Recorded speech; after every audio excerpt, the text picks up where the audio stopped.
FMU, you're on the air. Is this Tom? Yes, it is. Tom, hi, it's me. Oh, hey, this is, it's 9:30, and this is the guest that I told you we're going to have. This is a guy. Now, you, I guess, obviously, you're going to remain nameless throughout. Are we on the air, Tom? Yeah, right now we are on the air, yes. Oh, God, okay.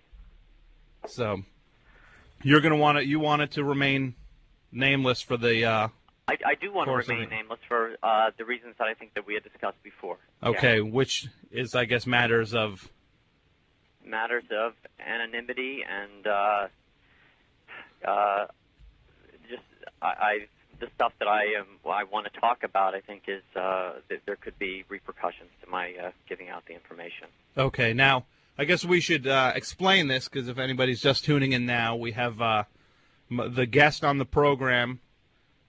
You worked on the episode 1 of the Star Wars movies, The Phantom Menace. I did.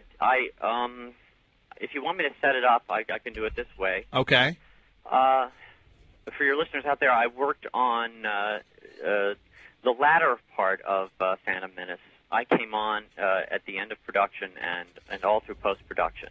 Okay. And I worked on episode 2 all through pre-production and through the shoot, through most of the shoot, and then was unceremoniously let go from the process. Okay. Well, and now I can vouch for you the fact that I know you did work on the first and second movie. Right. But now would you what capacity could you explain you were involved in the movie? Well, making? without, I suppose, tipping too much of my identity, I was, in the vaguest sense, I was an on-set assistant effects supervisor. But it's a job that requires a person to be on the set during the shooting of the film as a representative, as one of many representatives for Industrial Light and Magic, for the effects department, to make sure that all the photography is lined up and we know what we're doing in terms of everything we need to put in the numerous post-production effects for the movie. Okay. So you joined the first movie in progress. That's correct. And then how deep into the second one did you get as a member of the crew? Well, as I said, I was on for the entire prep period of episode 2, and then probably for, I would say, 3/4 of the shooting at the new Fox studio in Australia before I was let go. Okay, and why was it that you were let go from the making of the movie? Well, Tom, I don't want to get into it too much, but I think I would say, I'm sorry, Tom, I'm a little nervous, but I would say that just in the context of making a Star Wars movie, some opinions are valued more than others, and some aren't valued at all. And Star Wars is and always has been George Lucas's vision, and it's either George's way or the highway, and I guess I got the highway, as it were. Mm-hmm. But I very much value the time that I worked on the films, and I guess I know that there is a great desire on behalf of the fans to know things about episode 2, and I respect that, and I have this information, and I'd love nothing more than to share some of it. But as you can understand it, that I have to be very careful. Yeah, absolutely. Now, why is it that you are feeling the need to do this? First of all, I guess, and why are you doing it with me? Even though I know you. I'm doing it with you because I as I said, I know you, and there's so many rumors going around concerning this film, as there were the last one. Mm-hmm. And I as someone who experienced this firsthand, and also as a fan, I want to get a certain amount of information out there. Now, some of these things are, what you would call spoilers if you're an internet fan. So if there's anyone who does not want to know information about the film, I urge them to turn off their radios. Okay. But for those of you who want information, as I know I would, I want to provide it. And frankly, I've got nothing to lose, essentially. Okay. Now, Did you now with episode 2? I guess with episode 1, it was a well-known thing that the actors and I guess people were only shown a couple pages of the script at a time, just That's correct. on a need-to-know basis. That's correct. So, how much of the story are you aware of or familiar with? Well, I mean, this is the real question in the Star Wars universe. There are only a handful of people who have entire scripts. George Lucas, Rick McCallum, only a few of the effects department heads. The rest of us get partial scripts, and then for certain purposes, there are script pages that are produced that are completely erroneous to sort of fan the flames of the Star Wars mania and send out intentionally incorrect material. Now, did you come across things that were incorrect when you were working on episode 1? Did you? Absolutely. I mean, so you got fake pages then? But we always knew which ones were the fake pages. I always knew the fake pages. There's a very easy way to tell the fake pages from the real pages. I'm not going to go into that and tell you how you can do it, but there is a very easy way. So you knew when you were getting pages that were just... Absolutely. We knew the fake ones. Now, was that something to maybe try to catch people leaking stuff? I mean, is that... Yes. So that's why people were let go for that very reason. Okay. Now so how much of episode 2 are you aware of? Well, percentage-wise, I'm in terms of the overall story, I'm aware of quite a bit, and in terms of specific characters and things, and obviously one of the great mysteries about the movie so far is what is this film titled? Episode 2, and I think the front runner on the internet is Rise of the Empire, and that, of course, if anyone knows anything about Star Wars, is an erroneous title that was thrown out around the time of Episode 1, before The Phantom Menace was the official title. Everyone thought it was called Fall of the Republic. Mm-hmm. And Rise of the Empire is a title that is erroneous to people. I think some people think it's the title. I happen to know what the actual title is, at least as of the time I was let go. Mm-hmm. And if you like, that's one of the things I'd like to discuss tonight. Well, that's a huge bombshell for Star Wars fans, is what the title of Episode 2 is. So I mean, absolutely. Well, it's probably, I think, the number one most coveted bit of Episode 2 information, and the gist of this story, to sort of set it up, is Episode 2 strikes this balance between a love story between Anakin and Amidala, and then the rise of the Sith Lords. All the drafts of the script, it changed. It was always just called Episode 2. I think in the last month of my involvement, a certain amount of pages were released with the title of Veil of the Sith. Okay, so it's actually going to be Star Wars Veil of the Sith. Star Wars Episode 2, Okay. Veil of the Sith. Okay. At one point, the title Hand of the Sith was thrown around, and that was incorrect, and the Jedi Nexus was one, but Veil of the Sith is the official title of Star Wars 2. Okay, now I should, again, for anybody who's just joining the program, I have a guest who I guess you want to remain nameless, obviously. Absolutely. For the fact you worked on the Episode 1 of the Star Wars movies, and how much of 3/4 of Episode 2? About 3/4 of, as I said, I worked on all of pre-production and about 3/4 of production of Episode 2. Okay, and then you're kind of leaking some stuff on this, which is kind of a coup, and I appreciate you doing this on this program, obviously. And well, Tom, my relationship with you, which we won't go into again, because I want to remain anonymous, but I want to do this for the show, and I also, for my sake, I didn't, and not to say anything about your listenership, but I didn't want to do this in a giant, grand gesture. I wanted to just sort of let it out there and in a sort of a smaller venue, and your show just seemed to be the perfect way to do it. Now, because there would be major ramifications for me if this information was traced. Yeah. Now, I guess you sign when you go to work for George Lucas and Lucasfilms on something that's kind of high security like this. It's a top secret project. You must sign some sort of agreement that you're not going to do this. Oh, absolutely. We all sign confidentiality agreements, and that's crucial to working on all of the movies. Uh-huh. Yes. And those are obviously enforced. Absolutely, they are. And with there's no stronger legal team than the Lucasfilm Limited legal team, and we're not just talking about a slap on the hand. We're talking about serious fines and penalties. Mm-hmm.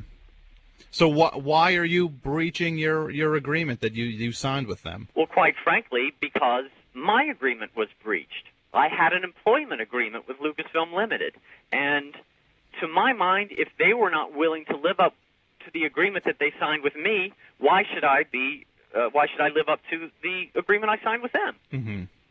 Okay, I guess. And Tom, I don't want to make this about sour grapes or about revenge or anything.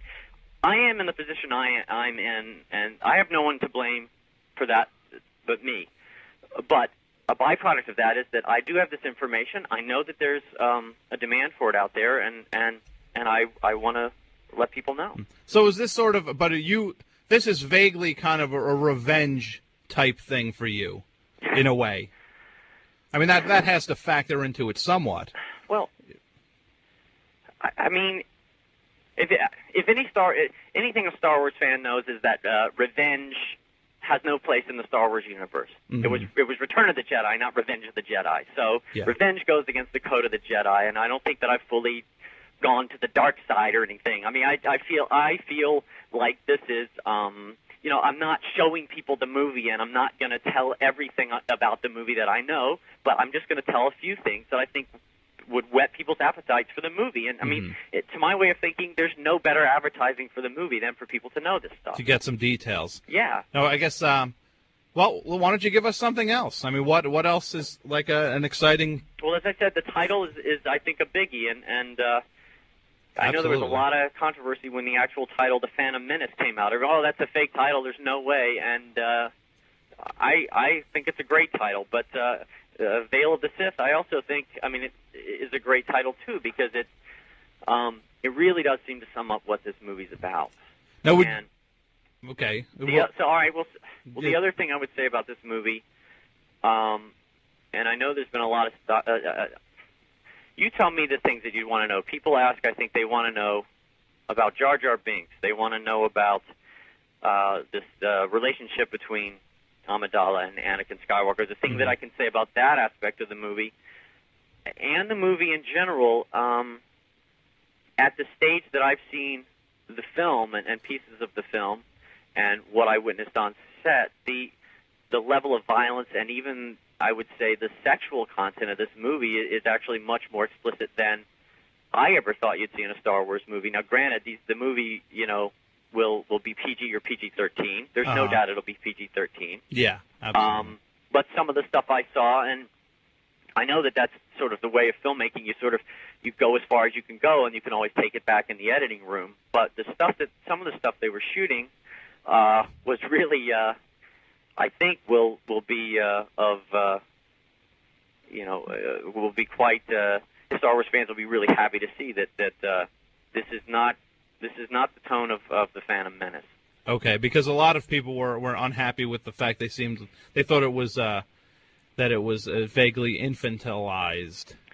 Well, that was really the prevailing thought about that first movie, and they were absolutely right. And one thing I will say in George Lucas's defense, he does listen to the fans, and he did react very. I think George Lucas was very surprised at the negative reaction that the Jar Jar Binks character got in the first film. Mm-hmm. Is he rectifying that for this film? You bet he is. Absolutely. Really? And the Jar Jar Binks that you're going to see in this film, as we know, 10 years have passed since the Phantom Menace. Okay. And the Jar Jar Binks that we see in this movie is a more serious, more mature Jar Jar. He's now a security officer for the Naboo, for the Queen, and in certain scenes he's Anakin's sidekick. But it's a much more it's a grittier version of Jar Jar Binks, and as ridiculous as that sounds, I am telling you, it is, and I think the fans will be pleased about that. Now, you worked with George Lucas throughout the process, like you were. Well, a great deal of the time we were with. There were different units. There's the main unit. There's a second unit, a B and a C unit.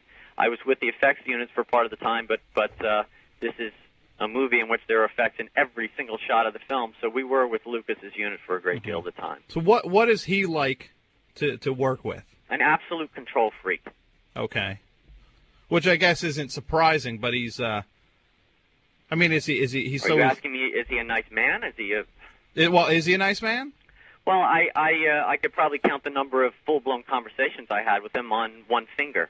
But he wow. He is a he knows what he wants. Okay. So but I will say again, in his defense, my feeling, and I think the feeling of a lot of the other crew people involved, is that he's listening more to other people on this film. He didn't leave the job of writing the movie to himself. But the most important thing is I was privy to a conversation.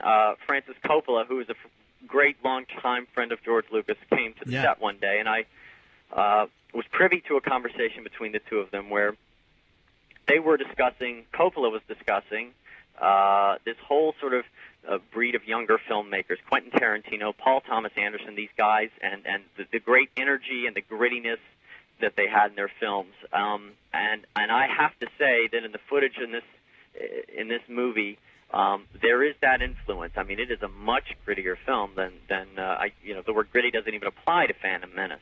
No, absolutely not. Well, when you say gritty, I mean, I almost can't even picture a gritty Star Wars, anything gritty about. Well, I'll have to say this. There's nothing gritty about Star Wars, but if you go back to Episode 4, A New Hope, and you conjure up images of Obi-Wan Kenobi slicing off a guy's arm in the cantina, or Uncle Owen and Aunt Beru lying scorched on the sand after the stormtrooper attack, Okay. that stuff is gritty. Yeah, okay. In comparison. And let me tell you, the stuff that I've seen, some of the scenes that I've worked on, effects-wise, were far grittier than that. Which is surprising, I guess, because that would be kind of a 180 for Lucas, because he went back and meddled with the first three movies and actually sort of tried to nice it up. Yeah, like he took. Well, let me tell you what I believe the deal is. I think that he got so much flack about nicing up the first one that in a way he's going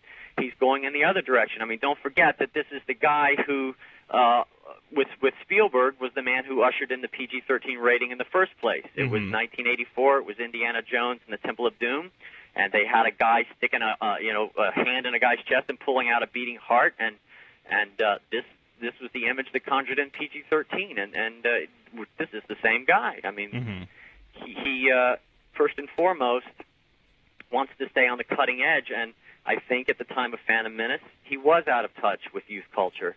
Now, in the time between the first one, or the Phantom Menace and this one, I think he's caught up somewhat. I think he's very aware of the way that violence has made its way into youth culture a lot more. I think he's very aware of the way that sex has become a bigger deal for teens. Movies like Road Trip and American Pie and whatever, which you wouldn't think to apply to the Star Wars universe, but the love scenes, the scenes between Amidala and Anakin in this movie, at least what they've shot. Now, I can't tell you that's going to actually make it into the final cut. Okay. It's racy stuff.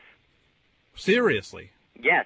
Wow. That is probably the biggest shock that you could mention in conjunction with anything that's in the Star Wars franchise. I'm not going to tip everything, but I will say this. Bear in mind the notion that this Anakin Skywalker is 10 years older than the one we saw in Phantom Menace. Yeah.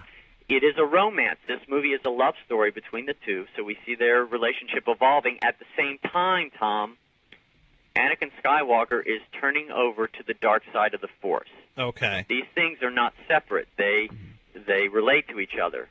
So if you can imagine a story arc where a normal relationship is evolving between these two people, and then take that and understand that he's succumbing to the Dark Lords of the Sith, and that's affecting his relationship in very negative, sometimes violent ways. It's really interesting stuff and very dark. Mm-hmm.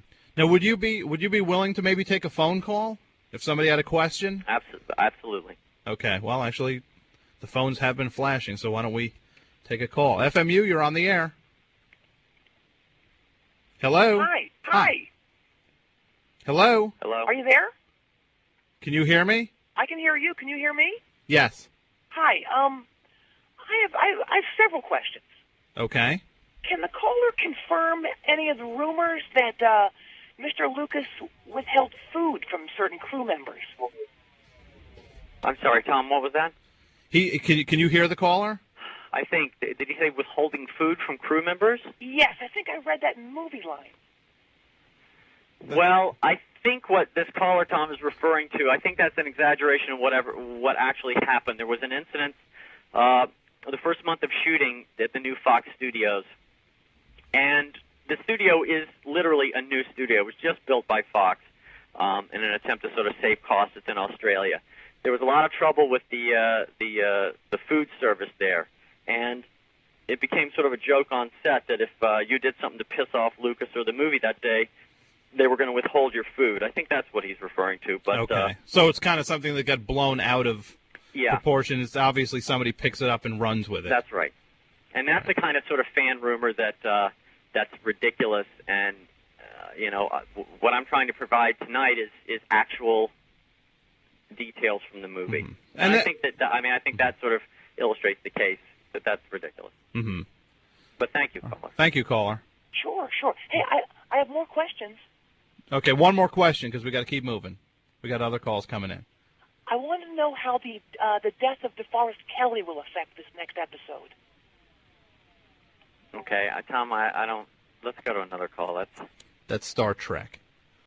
So again, just for anybody tuning in now, we have somebody who was a crew member of Episode 1 of the Star Wars movies and most of Episode 2, and you were let go. That's right. And now you're kind of using this as a forum to maybe fill in some details of the great mystery surrounding Episode 2 of the Star Wars franchise. Yeah, I mean, there's been a lot of talk, but I think that there's some really interesting stuff going on. I mean, for longtime Star Wars fans, you're going to get to see R2-D2 and C-3PO back on Owen Lars' Moisture Farm. We're going to see all that again. Okay. Uncle Owen, a much younger Uncle Owen, is a character in this movie, as is his wife Beru. Mm-hmm. You're going to see Boba Fett back, along with the other Fetts, Jango Fett and Buffett. There's a whole group of Mandalorian army. I don't want to get into that, but there are a bunch of new characters. Now, I guess Boba Fett is a huge fan favorite of the Star Wars franchise. Absolutely, he is. So I guess that's kind of his concession. That's also more of a gritty character within because I guess people like the fact that he was a loner, and he. Well, bear in mind the Boba Fett that you know from The Empire Strikes Back and Return of the Jedi was a loner. In this universe, you're going to see the entire gamut of the Fetts. There was more than one. There was, as I mentioned, there's Jango Fett, who's a major character in this movie. There's Ambu Fett. There's also Boba Fett. But you're going to be introduced to the Mandalorians, and that's a whole other thing that we can get into another time. But you're going to start to see. There's a lot of talk about everyone's in the first Star Wars or Episode 4. They refer to the Clone Wars. Yeah. You're going to see that. You're going to start to see clone troopers in this film. There's a whole new group of bounty hunters, Zamwazel, female bounty hunter. A lot of new interesting planets and places. An amazing battle in the rain. There's tons of stuff in this film, as you can imagine.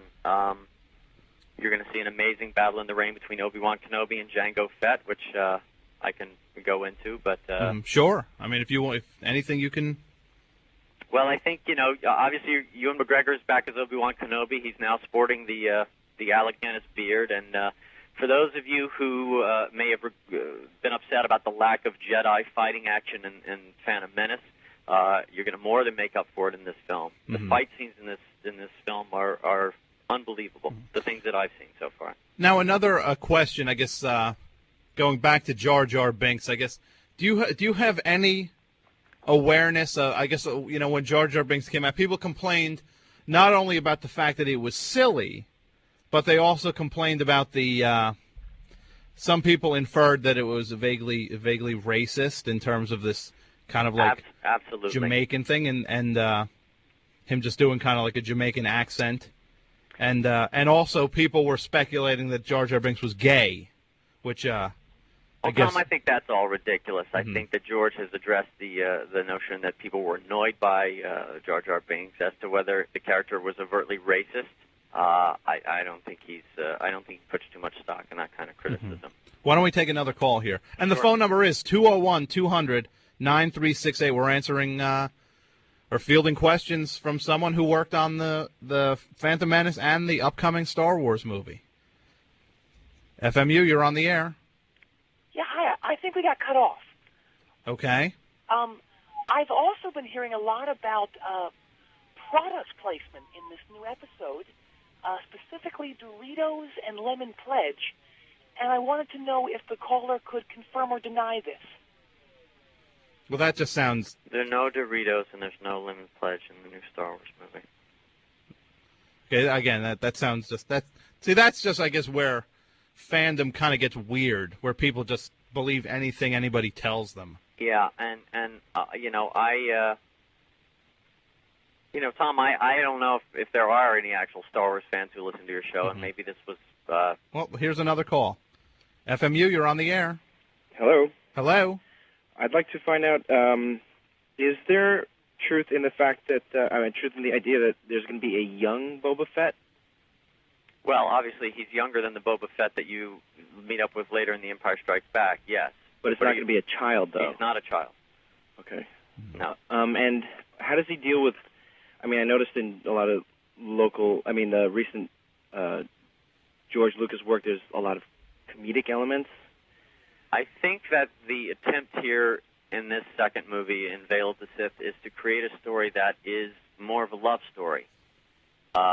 It's a love story, and it also starts to get darker. So I do think that the sort of humorous elements, you're probably referring to some of the fart jokes and things in Phantom Menace. Well, also, Jar Jar himself. And Jar Jar Binks. I would say that, let me just say this, with Jar Jar and that character, I think there's an attempt to tone it down. There are some other characters that may there's a character in the film called Dexter Jetster who owns a place called Dexter's Diner. That, to my mind, is going to be probably the most controversial character in Veil of the Sith. In what way? Because he is designed, to my mind, he is a classic example of a character in the George Lucas universe who is designed almost exclusively for comic relief.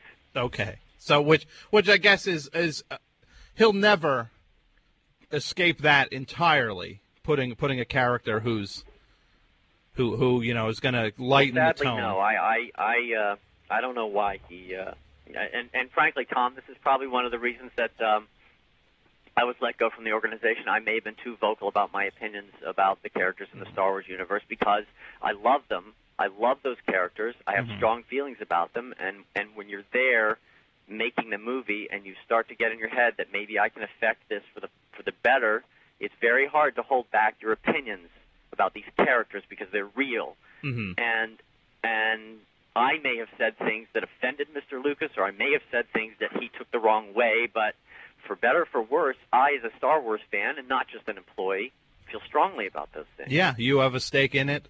You came into it with probably what I guess. Let me ask you this, and it's a question that people have asked over the. People ask a hypothetical question: if you could go back in time and have access to Adolf Hitler and have killed him, would you have done that? Well, it's similar in the sense that if you could have gone back in time and been on the set and talked him out of creating Jar Jar Binks, would you have done it? Would I have done it? You're damn right I would. Yeah, absolutely. I think a lot of people would agree with you. Now, caller, do you have any other questions for our guest? I have to say, though, I agree with what he's saying, because I used to love, C-3PO. In the beginning, he was sort of just a little bit of comic relief, but as time went on and with by the time Return of the Jedi happened, he was just an incredibly insane, he wouldn't say anything straight. That's right. Also Han Solo, that character became a joke. Everything that came out of his mouth. Right. And do you know with that attitude, you would have been fired from Lucasfilm too. Well, thank you for calling. Thank you. Thanks. The number is 201-200-9368. And I should make mention you're listening to WFMU East Orange, WXHD Mount Hope, worldwide on the internet at WFMU.org. We're taking calls regarding the upcoming Star Wars Episode 2. We have a cast member, a crew member. You were let go, and you're letting our audience in on certain details. Yeah. Okay, let's take another call here. FMU, you're on the air. Hey, how you doing? All right. Hey, could you turn your radio down, please? Sorry about that. That's all right. I just got a question about Yoda. If he's, I heard that he's doing a fight scene. Is that true? You will absolutely see Yoda. That was another complaint from Phantom Menace. People wanted to see Yoda wielding a lightsaber. You will definitely see that. You'll see scenes from the Jedi training trials. They always speak of the trials that a Padawan has to take to become a Jedi Knight. You'll see that in this film. You'll see Yoda presiding over the trials, and you'll also get to see Yoda toward the end of the film in full-on Jedi fight glory. Which Wow. I think is really great stuff. And I think it's some of the best stuff that, and again, I'd only seen some of the early effect stuff, but it's some of the best stuff I've seen ILM do. Now, is that something that's going to look maybe, or is there a fear of that looking silly at this point, since people are used to a different Yoda? Well, understand this is a younger Yoda more in his prime than he is in Empire Strikes Back or Return of the Jedi. So as to whether it's silly, let's just say it's odd looking. What about Mace Windu? Mace Windu is back. He has a larger role than he did in Phantom Menace. Yeah, that's a good question. Thank you. He makes it through. Sam Jackson makes it through this movie. He will also appear in Episode 3. And his character takes on a larger role in the movie. Absolutely, and I will say this, a quite unexpected role. Okay. I know you don't want to give everything away because no, I really don't. I don't, because Okay. I am a fan and I want to keep some things secret as well. Okay. Any more questions, caller? No, that'd be it. Thanks a lot. All right. Thank you. Thank you. All right. Good night. Another call coming in. FMU, you're on the air. Hi, I'm calling to talk to your Star Wars guy. Okay. And I got a question for him. Sure. Should I hold on, or what's No, the absolutely. No, have it. Can you hear him? Oh, okay. I'm on the air? Absolutely. Yeah, my name is Millard Capps, and I am directing a documentary for Mr. Lucas on the making of Episode 2. What company do you work for? Hello? What company do you work for? Oh, I work for a company that is based in Marin County. You'll have to do better than that. Well, you'll have to do better than some of your answers, because, frankly, I haven't come across you on this, and I'm a little confused on exactly what your role is on the production. I tuned in a little late. This guy's a Sorry. fake.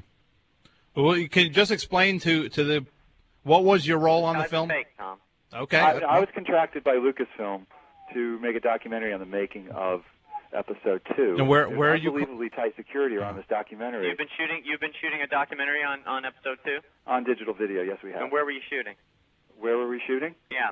I'm not allowed to say anything about the production. And Okay, Tom, anyone this who worked guy's on it fake. and respects Mr. Lucas Tom, knows this guy's fake. the severest consequences come from this type of disinformation, which you seem to be perpetuating. Well, we've already talked about that, and, Yeah. and So what's your question, I caller? tuned in late. I just was exactly what was your role on and I forget your name, so I tuned in Well, late. you don't know my name, and that's the whole point. But the point of it is, I don't think you've been listening to this show. And Tom, What is I your think name? this guy's a fake.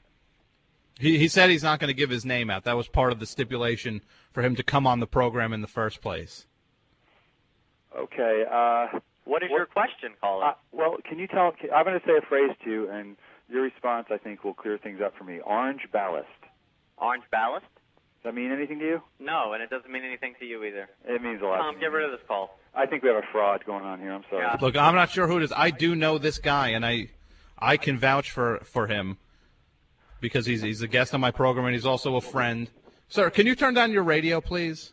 Me? Yes. I don't have a radio on here. Well, I'm getting an. Tom, this guy's not even smart enough to turn down his radio, much Okay, less. but I can vouch. I You don't need can. to take that tone, sir. I can. I'm trying to figure out exactly where this is coming from, because you seem to have a lot of information which perhaps has been left out of my documentary, or you're out of your mind. I'm just trying to figure out which one it is. I mean, I personally can vouch for my guest. Okay, so Tom, to me, the onus of proof is on this guy. If you've done a documentary on Episode 2, why don't you give us a Star Wars secret that we don't know about? All right, here's a secret, and it's not a secret. It's a fact, and I'm not supposed to say anything. I'm not allowed to say anything, and I have great respect for the project, and I'm not going to say anything. Okay, And then it's people we like have no you way of knowing that that hurt. you're truthful. You're telling the truth. Excuse me? Okay, let's assume for a second that you are a documentarian, that you did do it. Why are you calling? What's your question? My question is, why are you doing this? I'm trying to protect. I have a vested interest. When my documentary comes out, it's going to answer a lot of questions a lot of people have. It's going to be very exciting for a lot of people. And frankly, you're creating confusion for my audience, and frankly, what I believe to be disinformation. I mean, this is my life's work.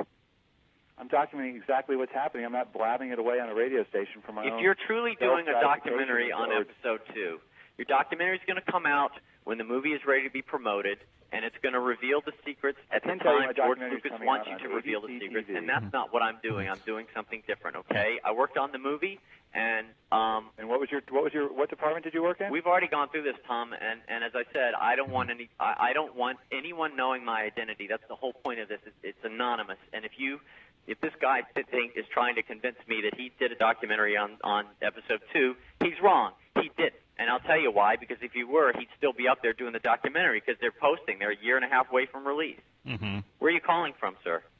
Lucas Ranch. You're calling from Lucas Ranch. North Road, that's on, right, sir? Well, how are you hearing the program? Are you listening on the Internet? Yes, of course.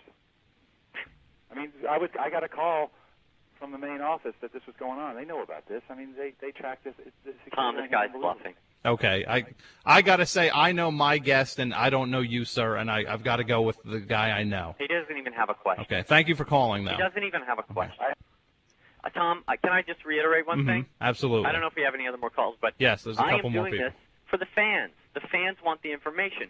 You log onto the Internet, you go to any given website, there's so much conjecture about this film. I'm just throwing things out there, tidbits, nothing that's going to spoil the movie for people. Exactly, and I have to say, to your credit, you've given things that as a fan of the movie franchise, which I am, you've whet my appetite and you've got me thinking, but you haven't revealed like plot twists. And believe me, Tom, I've got information about the movie that would spoil things for viewers that I could give away and that I may give away, but I don't choose to now, and maybe I will later in the show. It depends on how I feel, but the point is, it's my prerogative, and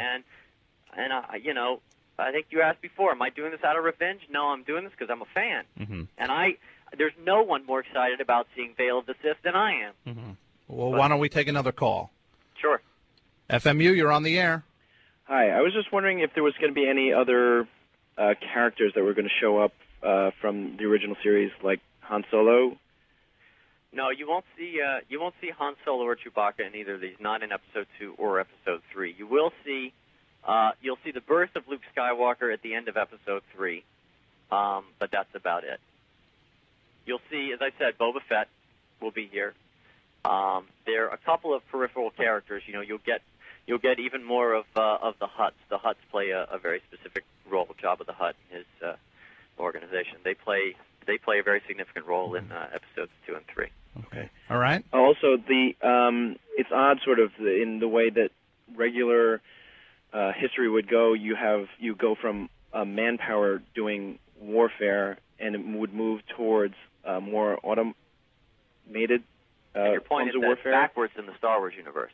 Right. You have robots, and they transform into stormtroopers, which were men in armor. Right. Do you see that transformation at all? Absolutely. There are going to be new. The designs for this are amazing. There were battle droids in Phantom Menace. There are new battle droids in Episode 2. Again, it's 10 years later. There are new battle droids. And then one of the things this gets into with the Clone Wars is, and I think that's a very smart comment, Tom, that our caller brought up. That actually is something interesting if you think about the timeline. Right, because one of the things, the backstory of this is that Darth Sidious and the Sith Lords are taking over the Republic.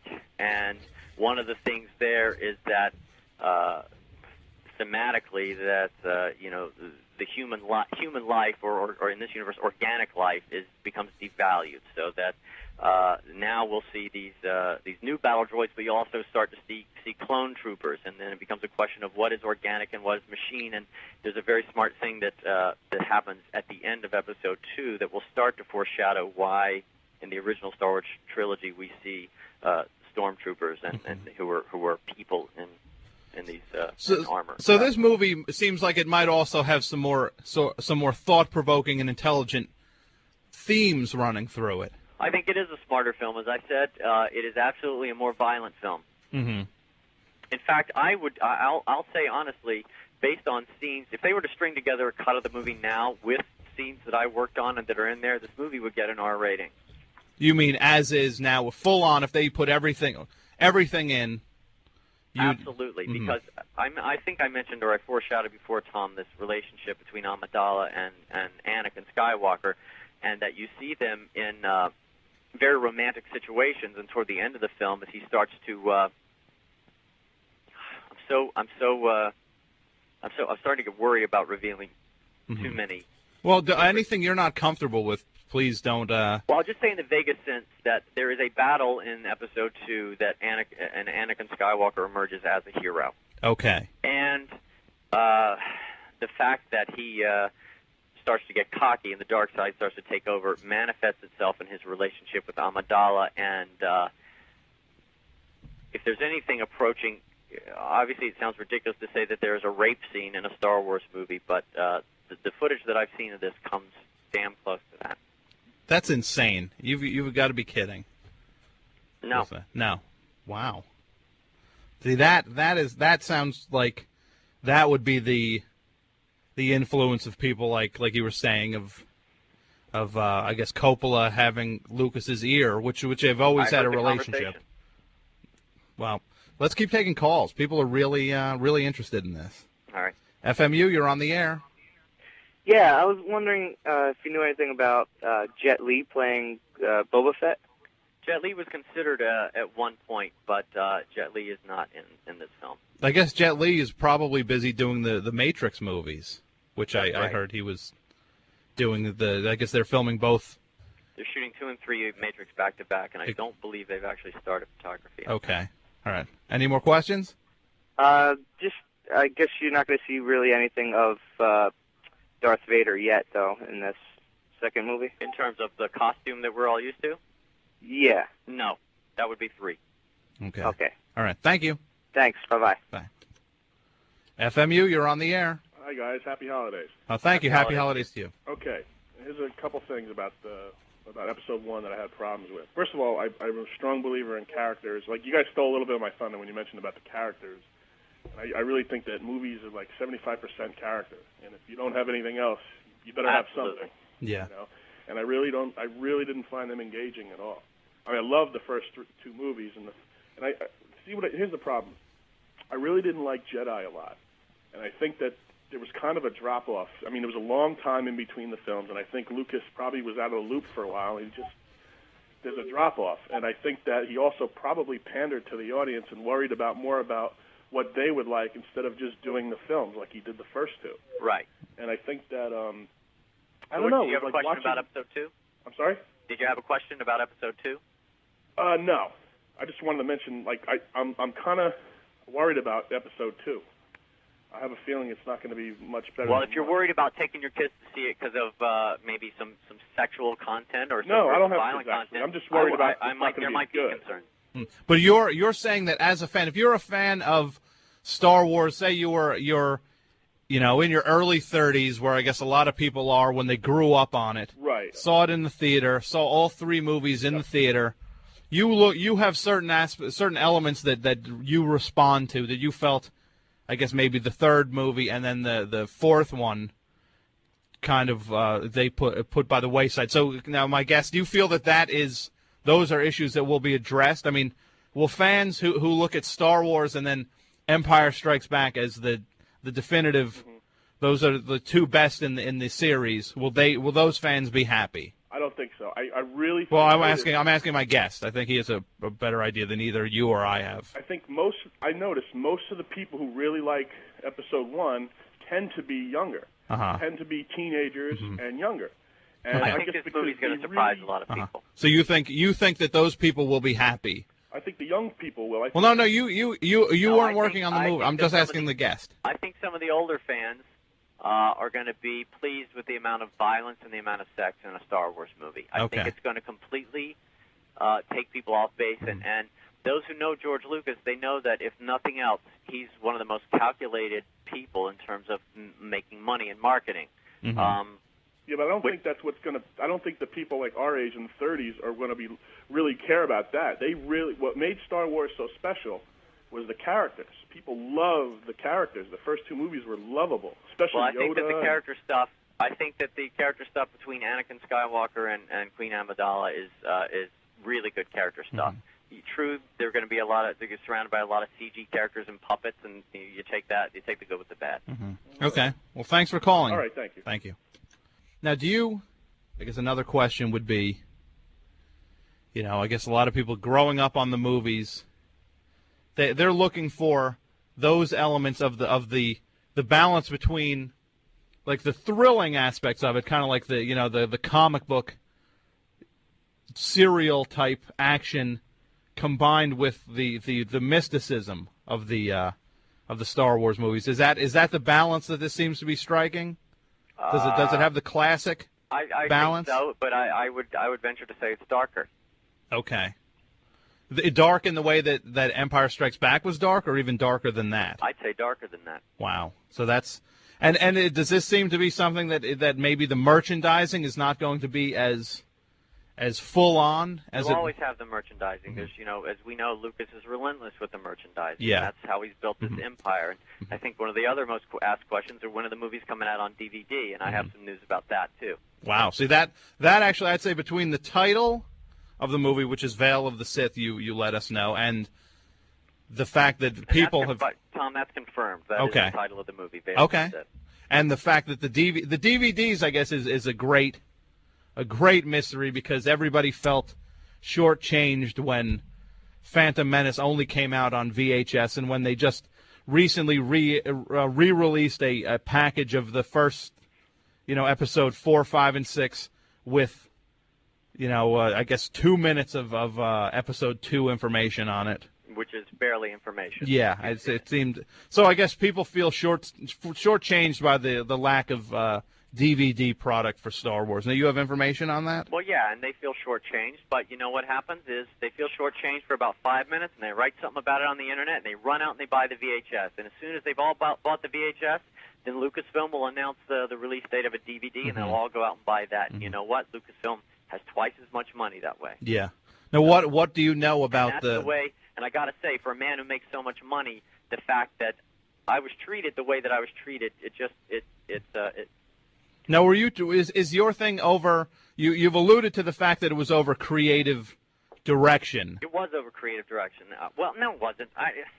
But you've all now you're making. I don't expect George Lucas, who's George Lucas, to accept every idea that I have on the set of a movie. But when I have a great idea and there's a lot of people backing me on the set, and I mean, I gave the analogy before about if you could kill Hitler, would you do it? And if you could kill Jar Jar Binks or keep him from being creative, would you do it? You would. Well, that's how I felt on the set. I mean, you can imagine if you're there and you see something. So there's is there a character in this that you mentioned, the guy who you said you thought was just for comic relief? There's a character in this movie named Dexter Jetzer, and he owns Dexter's Diner, which is a space diner. And I don't know if you're a fan of Battlestar Galactica. I'm not. Not really, no. But or if you're a fan of shows like Buck Rogers or Quark. But I'm telling you, that's what this brought to mind. And when I voiced my opinion about it in a very political way, you were not. Your opinion was not favored. They were not looking for your voice in the mix. Yeah, but you know what? I'm going to be vindicated, Tom. Okay. Why don't we take another call here? FMU, you're on the air. Hi. What can you tell me about the development of Anakin's mother? You're going to get much more of that in Episode 3. Okay. So you don't see her at all in Episode 2? No, you will see her in Episode 2 definitely, because we do go back to Tatooine, and she does play an important role in this. But you're gonna see her more at. You'll see her. I'm wrong. You'll see her more at the end of 2 and at the beginning of 3. Okay. Okay. And are there any huge battle scenes with hundreds of lightsabers going? I think when you see the scenes in the Clone Wars in this film, you'll be very, very pleased. Okay. Okay. I That think sounds you'll good. also be pleased at the rain battle between Obi-Wan Kenobi and Jango Fett. Okay. That's all I can say. Okay. Great. Thank you. Another call, FMU. You're on the air. Hey, what's going on, guys? How you doing? I have two questions. Sure.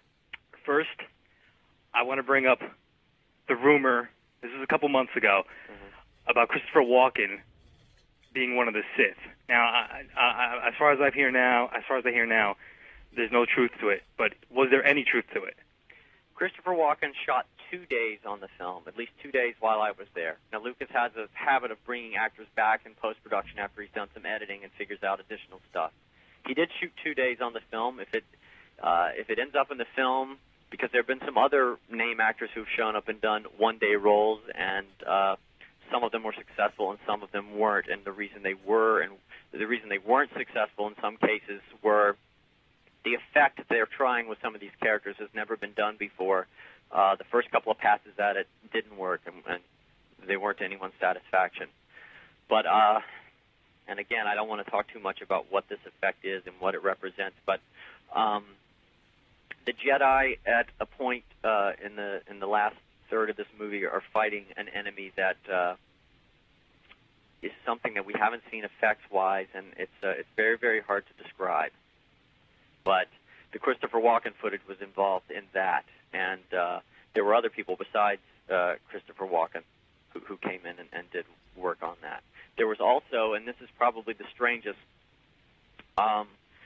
we know that George Lucas has always been a fan of Kurosawa, and there's actually some, and Tom, this may be too much, but there is an homage to some of the Kurosawa stuff with the actor Toshiro Mifune, who of course is dead, but through the magic of film technology, he appears, or at least when I was involved, he appears briefly in this film. Really? So what is it, like a CGI version of a Toshiro Mifune? It's taking existing footage of Toshiro Mifune and manipulating it in a way that he appears in a major scene in this movie. It's one scene only. He's in a scene, and he's speaking English, which Toshiro Mifune, with the possible exception of 1941, never did in a film. Mm-hmm. Wow. I cannot say anything more about it. See, that's the kind of move that I guess it's either it's an homage, but it could be the kind of thing that backfires. Well, and I guess we'll see. Okay. Wow. Any My other question was, a couple weeks ago on Entertainment Tonight, they were talking to Sam Jackson about Unbreakable, and they asked him about Episode 2, and he said for a couple of days he was in front of a green screen. Right. And they asked about the fight scene, and he said basically Lucas just said, go in front of it, take your lightsaber, and just swing. Right. Now, well, I can understand if you're joking about it, but that sounds really sloppy. Well, it's not, and I'll tell you why. Because the thing that they're fighting in the last third of this film is tied into that effect I was just talking about. And I think he doesn't want to reveal what that effect is, but let me assure you it's something that you've never, ever seen before. Wow. All right. Okay. All right. Thanks. Thanks a lot. Thank you. Another call here. FMU, you're on the air. Hey, Tom. Yes. First off, I just want to say tonight this truly is the best show on FMU. Oh, thank you. Is this stuff you're interested in? Yeah, sure. Yeah. Oh, well, I appreciate it. Do you have a question for the guest? I certainly do. I have two questions, actually. The first question is, I don't know if this has been brought up yet, but they're breaking in new digital technology. They're not shooting the movie on film. That's right. I'm curious to know if that's gone well, if they've had any problems with that. They're shooting on a new 24-frame digital video. It's a high-def video that was developed over 6 years between Sony and Panavision. And this technology, I will say this, that it finally works. I will also say, and Tom, this may be the biggest secret that I've given away and the one that may come along with it, the biggest repercussions. Okay. There was 3 weeks of principal photography that was scrapped. Really? At what point? The first 3 weeks of shooting. Okay.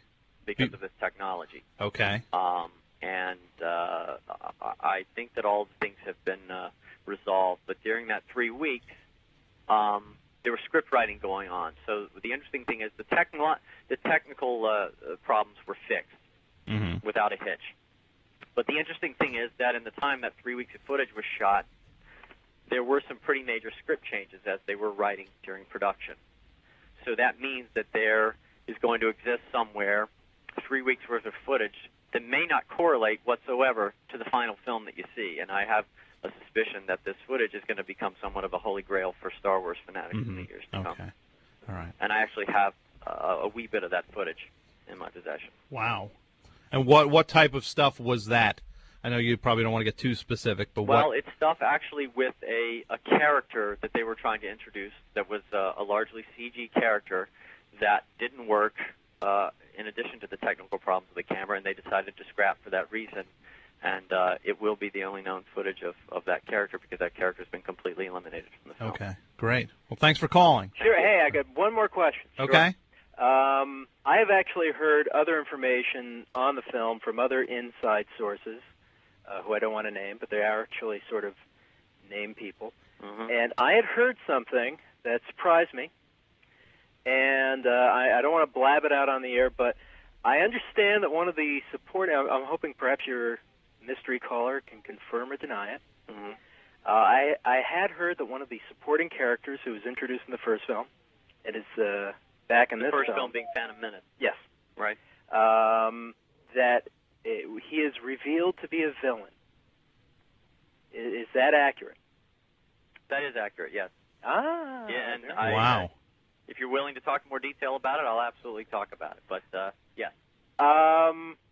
Let's want me just to- say it's someone who we thought was one of the good guys, and I'm not talking about Palpatine. Okay. Who anybody should know is not Sure. a good guy. And I can tell you if you want to know, or Let's keep it. I'd rather Yeah, not. I don't know. want to ruin it for others, but I mean just in the fact that I have heard this information, and if you can confirm that at the It's end absolutely somebody true. is revealed to be. absolutely true. Because I think that goes against the spirit of what this is Yeah, supposed to be I will about. agree, Tom. Yeah. Mhm. Yeah. Okay. Well, thank you for calling. Hey, no problem. Great. Thank- Let's take one more call here. FMU, you're on the air. Hi, I have one question. I understand about the Fett clan in Episode 2. Will there be a resurgence of the Greedo clan? The Greedo clan only appears, I think, as peripheral characters, and they serve the Hutts in this film. But no real major characters, mostly just sort of henchmen. Oh, just like little Rhodians, no Greedo Exactly. All himself. the Rhodians are they're just henchmen. Oh, that's too bad. Okay. Thank you. Great. Thanks for calling. Thank you. Well, let's. Why don't you just, if you could fill us in on that? We were starting to talk about the DVD information, Right. which. So, as I said, what's going to happen next is there's a lot of clamoring not only for Phantom Menace, but obviously for the original trilogy. Mhm. And I will say this: there was just released a DVD version of Francis Coppola's The Conversation. Yep. You probably know about this, Tom. Well, I know it There's just. an audio commentary from Coppola. Yeah. Where he does it. Coppola's starting to do that with his films, and I think he's finally, for the first time, gotten Lucas interested. So I think we have in the works a major trilogy DVD release with audio commentary from George Lucas and a few other principals involved, but mostly George. Wow. And I think also some of the treats that we've been teased with over the years, i.e. deleted scenes, restored to their former glory. The famous big Starklighter scenes that appear on some of the CD-ROMs in a fuzzy work print form, you're going to see restored to their full glory. Okay. And there is talk of a Star Wars New Hope thing that completes the first reel of the film as it originally appeared, which, if you're familiar with the novelization, follows that verbatim. Wow. So this would be a full out production. These DVDs they would. This is going They'd to make be it a real nice package. the ultimate collector's edition. Okay. Ultimate. Mm-hmm. Ultimate. Wow. And I guess you were mentioning, you've been mentioning Francis Coppola, and it's interesting how the two of them, Lucas and Coppola, have shifted role of kind of like a student and teacher throughout their careers, where Coppola, I guess, gave George Lucas his. He came and saw Finian's Rainbow being filmed. He That's was right. on the set. You know what? I'll give you this one last bit of information. Okay. That sort of ties into that relationship. Okay. And I'm glad you brought that up because it's very interesting. Francis Coppola makes an on-screen appearance in Episode 2, Veil of the Sith. Wow. See, that I guess that would just be that makes it kind of full circle, I guess, because it. And just let me finish my point. Just that You know, and then I guess it flipped over in the 80s when Lucas was flush with success and Coppola was kind of on the skids when he was doing, The Outsiders and not having the most, kind of having to move outside of his vision to make movies that made money. Right. And then Lucas produced Tucker. So then Lucas was kind of the parent in the relationship. And then now it's interesting that now, 10 years later, that Coppola is kind of spurring on the artistic side of Lucas once again. Well, let's hope that's the case. Mm-hmm. Let's hope that's the case. But I don't know how much more I should say at this point. Tom, maybe we can do this again. I don't know what. I would love to do this again. I'm sure the callers would. But I felt like your show was good because it was radio. I could get the information out there. If you weren't listening, you won't get to hear it again. And so it's sort of an interesting sort of thing where, hopefully there's something traceable. I guess people can get it on the internet if they're listening on the internet, Which or I they think can. It's cool that they can hear it as it's broadcast on the internet. And the shows end up being archived at the station's website, which is wfmu.org. You can always hit the archives. What does that mean? It means that this show will be saved for people to listen to. I think they get saved for 6-month increments that people can check and listen to any show. Our conversation tonight is archived? Well, this show is going to be archived, absolutely. And what does archived mean exactly? It means somebody can go to it and click on it and then listen to it. That someone can click on at any time on your website and listen to this show? Yeah, that's part of the. Tom, I can't do that. I mean, we kind of archive everything on the station. I mean, it's really almost. Okay, but maybe it's a conversation that we should have later. But that can't. We can't. I cannot have. The whole reason of doing this was just so that it's like not in a. That it is in a public forum, but it's just like on the radio once and then it's gone. You can't archive this. I can't. I understand. Look, I understand what you're saying because because you're putting yourself. Yeah. Mm-hmm. I mean, it can't, and we'll have to talk about that because. I mean, you didn't give your name out though, and no, Tom, it's. But, at the very least, they're going to have to digitally alter my voice or do something, but it cannot. See, but that's just impossible for this day. I mean, it's not a. Again, Tom, this is a conversation we should probably have. Okay, we will have this conversation at we'll have this conversation after the show wraps up.